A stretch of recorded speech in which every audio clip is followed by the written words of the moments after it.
Vraiment, aujourd'hui, il y a une crise mondiale de l'eau à plusieurs titres. Premièrement, parce que le cycle de l'eau se transforme, il s'accélère.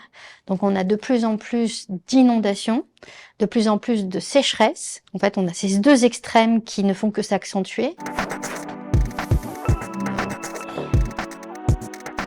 Parmi les pays les plus menacés par cette crise, on a l'Inde, clairement, parce qu'on voit des températures tellement extrêmes qu'il y a un danger humain immédiat. D'ailleurs, on a vu un jour de vote où des gens sortaient dans la rue et tombaient comme des cartes, en fait.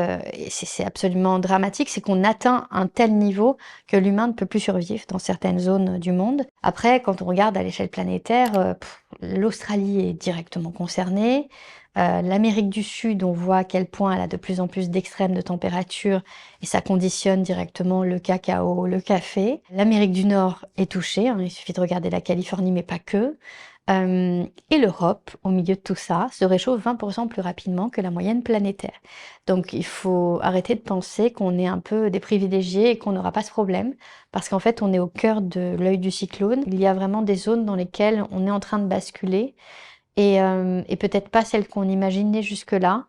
Et l'Europe est un peu au cœur de tout ça alors qu'on ne le voyait pas venir.